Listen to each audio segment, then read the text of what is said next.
Alors pour nous, la flexibilité, elle renvoie à l'ensemble des solutions immobilières qui permettent à une entreprise de variabiliser ses coûts immobiliers. Et elle renvoie également à la palette des environnements de travail qu'une entreprise peut mettre à la disposition de ses salariés en lieu et place d'un poste unique auquel je réalise l'ensemble des tâches au cours de ma journée. C'est une mutation importante dans notre esprit puisque un immeuble qui est un lieu de passage obligé va devenir un lieu de destination dans lequel je me rendrai uniquement si j'ai besoin d'y aller et en fonction des tâches que j'ai à y réaliser.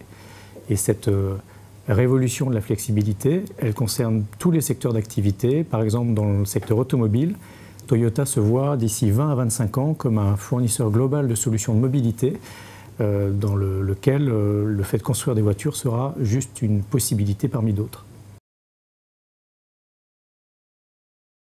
Cette révolution de la flexibilité, elle s'incarne selon CBRE dans un foisonnement de ce que nous appelons des bureaux alternatifs qui prennent diverses formes, des centres d'affaires de nouvelle génération, des espaces de coworking, des incubateurs, des labs divers et variés.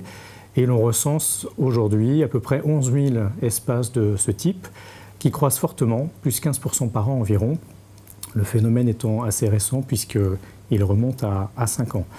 Le premier marché pour ces espaces alternatifs est New York, dans lequel on recense aujourd'hui 1200 espaces environ. C'est un marché dans lequel, par exemple, WeWork a pris à bail plus de mètres carrés que JP Morgan Chase, qui a longtemps été le plus important locataire de Big Apple. Le deuxième marché est Londres, où l'on trouve également plus de 1000 espaces dits alternatifs. Et en troisième position, on trouve Paris et San Francisco, où l'on recense environ 150 espaces alternatifs. Pour les grands comptes, pour les grands groupes, ces espaces alternatifs représentent environ, dans notre estimation, 7% de leurs engagements locatifs.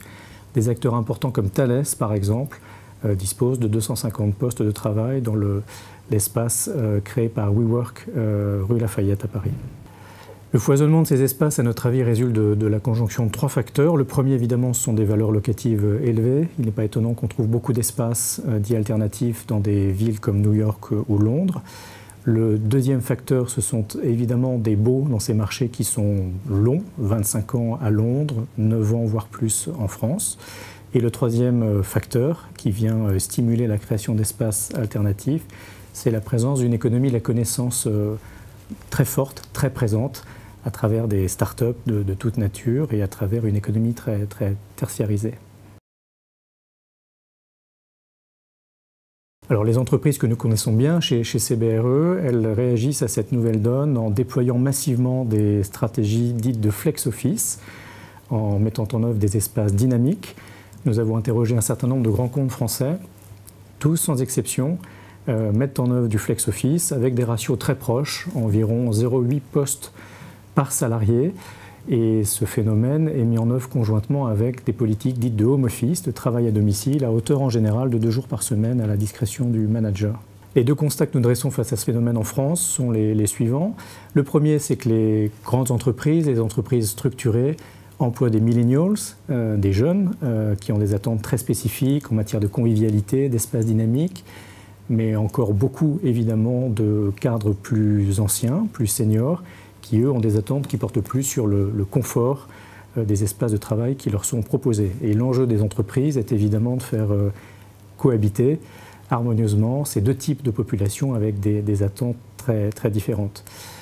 Le deuxième constat que nous posons, c'est que les attentes des entreprises en matière de flexibilité, elles dépassent largement le flex office et la mise à disposition d'espaces de coworking.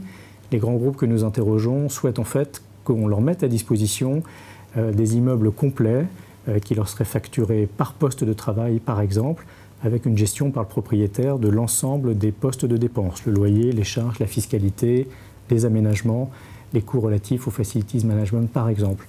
Or, dans notre observation, il n'y a pas ou peu d'offres sur ce thème en France et nous voyons, en tant que CBRE, beaucoup de potentiel autour de telles offres.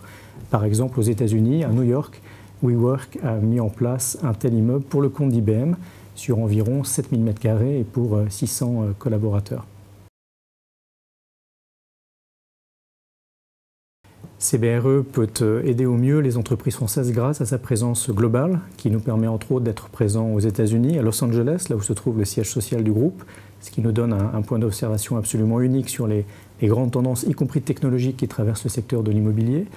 La deuxième manière dont nous pouvons aider les entreprises françaises, c'est grâce à la mise à disposition d'applications, de portails technologiques, comme nous l'avons fait par exemple avec Néonomade, qui est une plateforme qui met à la disposition des entreprises 600 espaces dits alternatifs en France. Et CBRE a connecté cette offre avec sa plateforme de mise à disposition d'offres immobilières. Et la troisième manière dont nous pouvons aider nos clients, c'est évidemment grâce à la mobilisation de 50 collaborateurs à Paris et en région qui sont dédiés aux problématiques des utilisateurs et sont à même de les aider à travailler sur leur profil de mobilité et mettre en œuvre des solutions flexibles adaptées.